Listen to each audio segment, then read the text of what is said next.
I ain't got a lot to say. Mine's heavy, give me space. Time's ready, let me blaze. Spend money, what a waste. Time's money, money pays. You ain't ready for the eighth. She ain't ready for the eighth. Mad as savage, in me back and I'm back and it happening, ready to blow. I remember doing deeds with Deji from the street, they left me on my That I want to lead off with this video is the law of attraction. If you don't believe, look into it, give it an actual research before you say, no, I don't believe in woo stuff. I get it. I didn't believe in woo stuff either. But my life is solving all of its issues that it's ever had. And I'm accomplishing things that I have never accomplished before. And that's it. There's no drama, there's no toxicity, I'm slowly but surely picking at all of the problems that I have and eliminating them over time through healing and progression. That's why I'm able to free up my mind and actually do these YouTube videos now, to be able to do things that I've always wanted to do. With that being said, today is the first day of the deloading phase. So I'm 1 week, I'm gonna be doing light weights because I've done 8 weeks of heavy lifting. So the thought process with that is every 8 weeks, you take 1 week off so you can let your muscles deep heal. So your muscles will recuperate within 48 hours, but sometimes there's deeper problems in there that you gotta, like your joints, your tendons, they need more time to heal sometimes. So right now I'm gonna be doing 60% of all of my lifts. So my heaviest lifts, so my compound movements are only 60%, and all of the rest of the lifts are lighter than usual. Let's get it though. Pre-workout. All right, so as usual, you gotta warm up. So this is post bicycle for 3 minutes and warming up with the cables that you see in the far right corner. Very, very far in the off distance. Right now, what I'm doing is I'm warming up with 35s so I can move up to 60 eventually. And 60 will be 60% roughly of 105. I also added in incline just because I'm a little bit extra. It's targeting my upper chest as well as the rest of my chest, but it's giving me more of a workout in my upper chest. So whenever you wear like V-necks and stuff like that, it shows more of your chest muscle.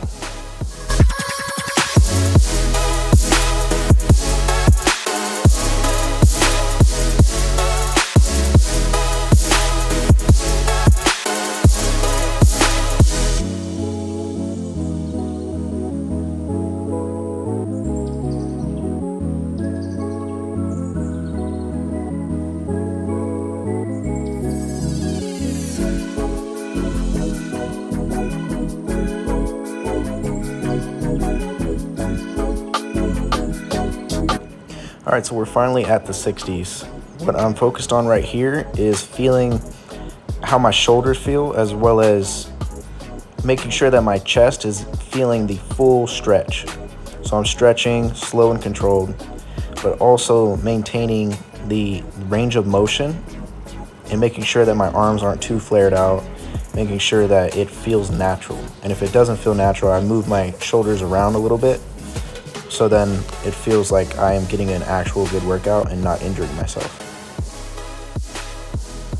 Also, whenever you get up and you pick up the weight, or whenever you get up from your actual set and you put the weight back, make sure that you're not, using jerking motions or, getting wild with it because you're in the, the flow of things.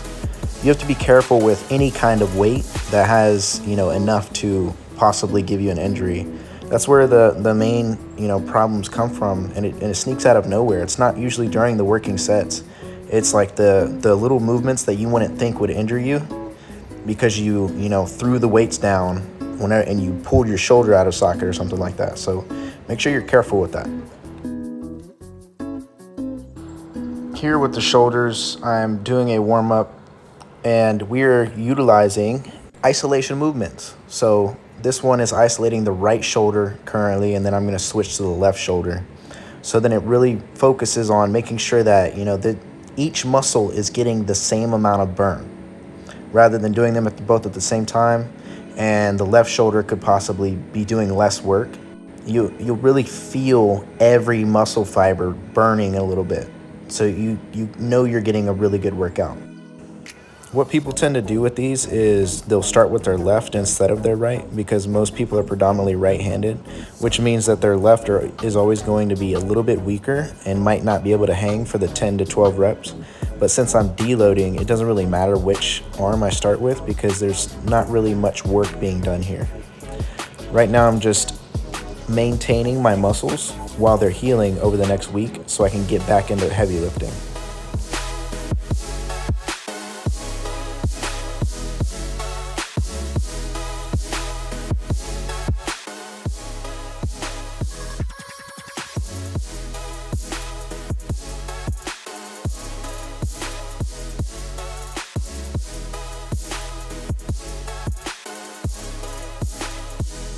All right, take 1,000 for this fucking time.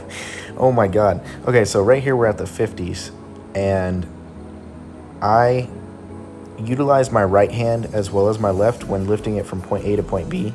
Point A being my leg and point B being up to the lift. Right there, you see how I pulled it up like that? I always use my other arm because my elbow and shoulder is not stable enough to pull it in that range of motion. So that's what I was talking about earlier. Whenever I mean be careful when putting the weights back and pulling them, you know, to your bench or whenever you're lifting them up so you can start doing shoulder presses. Because if you don't, eventually your cartilage and your elbows will start to suffer. Right there with my right arm. And my right arm's a little bit stronger, so that's why I didn't do it for my right, but with my left I'm a little bit more careful.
Here, this is called the 21s. So you start with 7 at the bottom of the range of motion and then 7 at the top. So you get to a halfway point and you stop each time. And then now I'm at the next 7, and eventually it goes to the last 7. So there's 3 sets of 7 where I do the full range of motion. So my skill of like stopping at the halfway point is not too good, but I'm working on it still. And then eventually you'll hopefully be able to understand more if you don't by now. But first 7, bottom to half, second 7, half to top, and then last 7 is the full range of motion.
For this one, it's not really much to it. You just have to endure the burn of the 21. But the one thing that I would say is my left shoulder always feels a little off with this one, so I always move around a little bit. if the seat's too high or if the seat's too low, or if the bars are set too far back, I'll move them forward a little bit so it's more comfortable. It's always comfort over possible injury.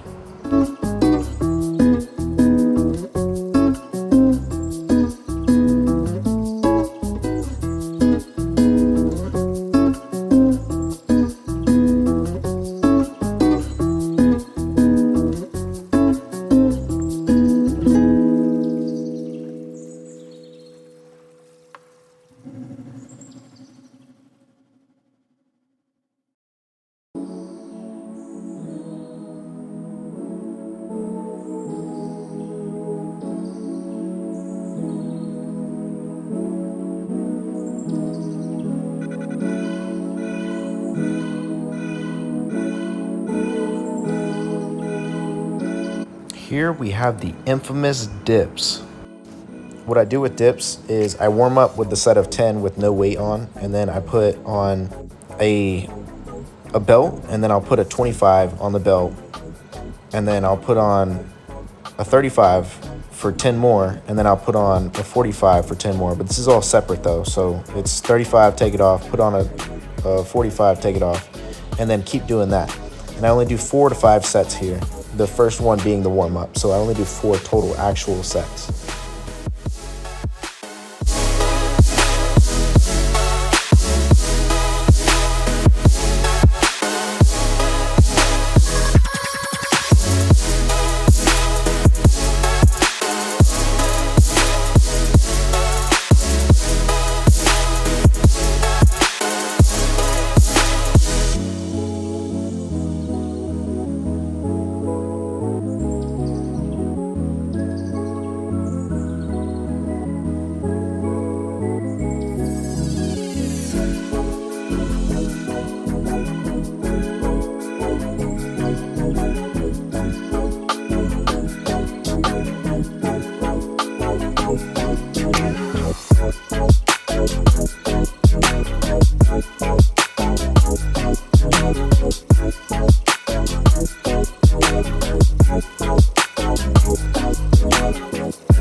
In this room, awkwardly enough, there's always like this one guy on a bike, and it's always some random dude, and we're just like looking at each other while I'm recording myself.